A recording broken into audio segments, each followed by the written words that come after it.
చర్చించాక చర్యలపై ప్రకటన. Justice Ghosh నివేదికపై assembly సమావేశంలో వాడివేడి వాదోపవాదనలకు అవకాశం. కాళేశ్వరం బ్యారేజీలపై విచారణ చేపట్టి జస్టిస్ పీసీ ఘోష్ కమిషన్ చేసిన సిఫార్సుల విషయంలో ప్రభుత్వం తదుపరి కార్యాచరణ ఏంటనేది చర్చనీయాంశంగా మారింది. అసెంబ్లీలో నివేదికను ప్రవేశపెట్టి చర్చించాలని నిర్ణయించిన చర్చ అనంతరం తదుపరి చర్యల గురించి ప్రభుత్వం ప్రకటన చేసే అవకాశం ఉంది. మేడిగడ్డ బ్యారేజీతో పాటు అన్నారం, సుందిల్లా బ్యారేజీల పైన విచారణ జరిపిన జస్టిస్ పీసీ ఘోష్ జూన్ 31న ప్రభుత్వానికి నివేదిక ఇచ్చారు. మాజీ ముఖ్యమంత్రి కేసీఆర్, మాజీ మంత్రులు హరీష్ రావు, ఈటల రాజేందర్తో పాటు ఐఏఎస్ అధికారులు, ఇంజనీర్లు, నిర్మాణ సంస్థలను తప్పుపట్టారు. ఈ నివేదికపై మంత్రివర్గం చర్చించి అసెంబ్లీలో చర్చించిన తర్వాత తదుపరి కార్యాచరణపై నిర్ణయం తీసుకుంటామని ప్రకటించింది. ఇక నేటి నుంచి అసెంబ్లీ ప్రారంభం కాబోతా ఉంది. ఇక ఈ నివేదిక పైన పీసీ ఘోష్ కమిషన్ ఇచ్చినటువంటి నివేదిక పైన ఐఏఎస్ అధికారులు, ఇంజనీర్లు, నిర్మాణ సంస్థలను తప్పుపట్టినటువంటి ఆ నివేదిక పైన మంత్రివర్గం చర్చించి అసెంబ్లీలో చర్చించిన తర్వాత తదుపరి కార్యాచరణ నిర్ణయం తీసుకుంటామని ప్రకటించింది. ఇదే పీసీ ఘోష్ కమిషన్ నివేదికను రద్దు చేయాలని చెప్పి హైకోర్టుకు హరీష్ రావు, కేసీఆర్ విడివిడిగా పోయారు. ఆ రెండింటిని కలిపి విచారించినటువంటి ధర్మాసనం రాష్ట్ర ప్రభుత్వాన్ని ఒక క్వశ్చన్ అడిగింది. మీరు అసెంబ్లీలో ఇది చర్చించిన తర్వాత చర్యలు తీసుకుంటారా, లేదంటే ముందే తీసుకుంటారా అంటే అడ్వకేటు జనరల్ ఉన్నాడు కదా సుదర్శన్ రెడ్డి గారు ఏం చెప్పిండంటే, మేము అసెంబ్లీలో చర్చించినాకనే ఈ చర్యలు తీసుకుంటాము ఈ నివేదిక పైన అని చెప్పి చెప్పడం జరిగింది. దాంతో అసెంబ్లీలో చర్చిస్తున్నారు కదా తప్పేమున్నది అనేటువంటి మాట ఇక్కడ హైకోర్టు చెప్పడంతో ఇవాళ అసెంబ్లీలో ఆ చర్చకు అవకాశం ఉండే ఛాన్స్ ఉంది. అయితే ఇవాళ అసెంబ్లీలో జరిగేది కేవలం మాగంటి గోపీనాథ్ గారి సంతాపం, ఆయన చనిపోయినటువంటి ఘటన, ఆయనకు నివాళులర్పించేటువంటిది ఒకటి ఉంటుంది, సంతాప ప్రకటన. ఆ తర్వాత మండలిలో కూడా ఇద్దరు మాజీ ఎమ్మెల్సీలు చనిపోయినటువంటి ఉంది, వాళ్ళకు కూడా సంతాపం ప్రకటించి సభ వాయిదా వేసే అవకాశం ఉంటుంది. ఆ తర్వాత మధ్యాహ్నం తర్వాత మంత్రివర్గ సమావేశం ఉండబోతోంది. మంత్రివర్గ సమావేశంలో అత్యంత కీలకమైనటువంటి విషయాలపైన నిర్ణయం తీసుకుంటారని తెలుస్తుంది. ఒకటి, పీసీ ఘోష్ కమిషన్ నివేదిక అంశం చర్చకు మంత్రివర్గంలో పెట్టుకొని మరి అసెంబ్లీలో ప్రవేశపెట్టాలనా, అసెంబ్లీలో ప్రవేశపెడితే ఈ అంశాన్ని సభ్యులందరితోని మళ్ళీ ఒక కమిటీ వేయాలా, లేకపోతే ఏం చేయాలనే దానిపైన పూర్తి స్థాయిలో అక్కడ చర్చ జరిగే అవకాశం ఉంది. రెండో విషయం ఏంటంటే, అసెంబ్లీలో చర్చించిన తర్వాత నిజంగా కేసీఆర్, హరీష్ రావును అరెస్టు చేయాల్సి వస్తే అటువంటి నిర్ణయాలు ఏమైనా తీసుకోవాలనేటువంటిది చర్చ కూడా బలంగా విపక్షాల వైపు కూడా జరుగుతూ ఉంది. అయితే ప్రజలు మాత్రం ఈ పీసీ ఘోష్ కమిషన్ నివేదిక అసెంబ్లీలో పెట్టి కేసీఆర్, హరీష్ రావును అరెస్టు చేయాలనేటువంటి ఒక బలమైన సంకల్పంతో మాత్రం ప్రజలు కనిపిస్తూ ఉన్నారు. అయితే రాష్ట్ర ప్రభుత్వం నిజంగా అరెస్టు చేసే దమ్ముందా, చేయగలుగుతాడా, రేవంత్ రెడ్డి గారికి అంత వెయిట్ ఉందా అంటే అది మాత్రం పెద్దగా నమ్మశక్యంగా లేదు.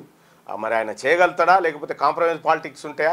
రాజకీయాల్లో ఒకరినో అరెస్ట్ చేసుకొని జైల్లో పెట్టుకునేంత సీన్ ఉండదు. ఏమున్నా కూడా అది ఏపీలో ఉంటుందేమో కానీ ఇక్కడ తక్కువ. మరి ఇక్కడ ఆ కార్యక్రమం ఉంటుందో లేదో తెలియదు.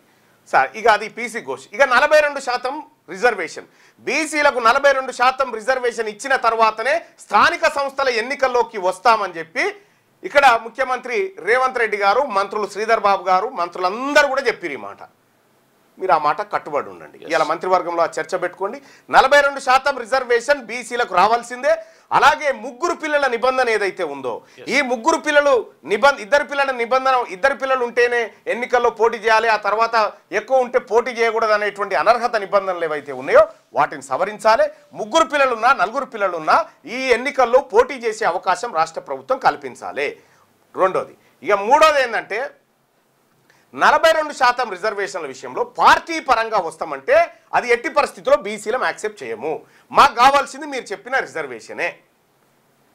ఇక రాహుల్ గాంధీ గారు, మహేష్ కుమార్ గౌడ్ గారు బీసీల పట్ల ముఖ్యమంత్రి గారు కూడా చాలాసార్లు బీసీలకు న్యాయం జరగాలి, ఏది బీసీలే వద్దు సార్ మాకు న్యాయం ఏమొద్దంటే లేదు జరగాలనేటువంటి యాక్టింగ్ ఆయన చేస్తూ ఉన్నాడు కదా.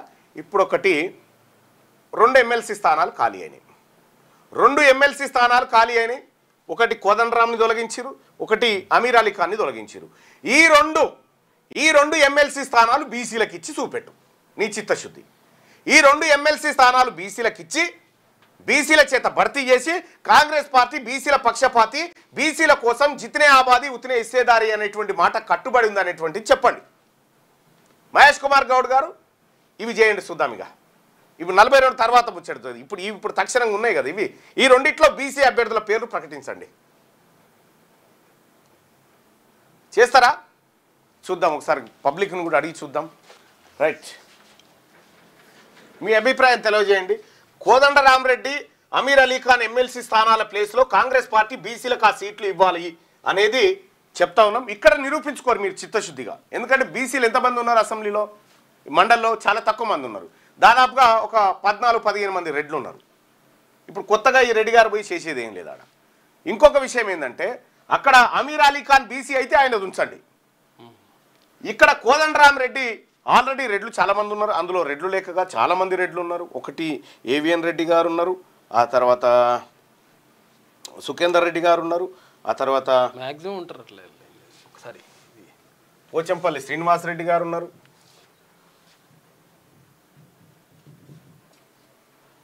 ఇక్కడ అంజిరెడ్డి గారు ఉన్నారు, ఏవిఎన్ రెడ్డి గారు ఉన్నారు, శ్రీపాల్ రెడ్డి గారు ఉన్నారు, ఆ తర్వాత దామోదర్ రెడ్డి గారు ఉన్నారు, ఆ తర్వాత పోచంపల్లి శ్రీనివాసరెడ్డి గారు ఉన్నారు, పట్నం మహేందర్ రెడ్డి గారు ఉన్నారు, ఆ తర్వాత కోటిరెడ్డి గారు ఉన్నారు, ఆ తర్వాత యాదవ్ రెడ్డి గారు ఉన్నారు, ఆ తర్వాత నవీన్ కుమార్ రెడ్డి గారు ఉన్నారు. నువ్వు లెక్క పెట్టి ఎన్ని నువ్వు నా లెక్కన అయితే పేర్లు 1 2 3 4 5 6 7 8 8 9 9 9 10 11 12 12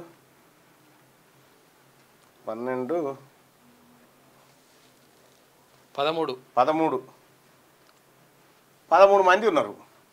సరిపోరా? ఇంకా 13 మంది ఉండేది 40 మంది. 40 మందిలో 13 అంటే దాదాపుగా ఒక 30% వాటా వాళ్ళకు ఉంది. ఇప్పుడు ఓన్లీ రెడ్డిలే ఓసీలు అయితే మళ్ళీ వేరేగా. ఓసీలు అయితే వాణిదేవి గారు బ్రాహ్మణ సామాజిక వర్గానికి సంబంధించినటువంటి మహిళ. అలాగే తాత భానుప్రసాద్ గారు వెలమ 2, ఆ తర్వాత కల్వకుంట్ల కవిత 3, ఆ తర్వాత తాత మధు గారు కమ్మ సామాజిక వర్గం 4, ఆ తర్వాత వీళ్ళిద్దరు ఉన్నట్టున్నారు. వీళ్ళిద్దరు కూడా వస్తారు. 5 6 ఈయనది నవీన్ కుమార్, ఆయన వెల్మ సామాజిక వర్గం అనుకుంటా. 6 7 8 9 9 10 10 11 11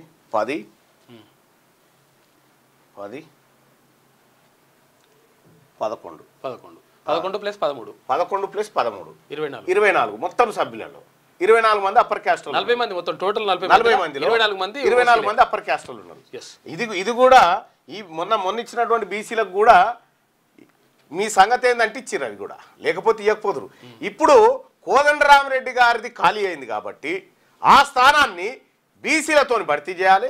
అమీర్ అలీ ఖాన్ గారు ఒకవేళ బీసీ అయితే ఆయన ఉంచి మైనార్టీ కోటా కింద మా బీసీ మైనార్టీలకు, ఒకవేళ ఆయన బీసీ కాకపోతే ఆయన తొలగించి మా బీసీ మైనార్టీ, మా దూదేకుల, మా ఏది బీసీ సామాజిక వర్గంలో ఉన్నటువంటి ముస్లింలకు ఆ టికెట్ ఇవ్వాలి. ఇది కాంగ్రెస్ పార్టీ ఈ చిత్తశుద్ధిని నిరూపించుకోరి. 42% అదంటే కేంద్రం ఆపుతుంది, అడ్డంకులునే కదా. ఇది ఆపెట్టోడే లేడు. కాబట్టి ఇవి భర్తీ చేయాలని చెప్పి మహేష్ కుమార్ గౌడ్ గారికి చెప్తా ఉన్నా.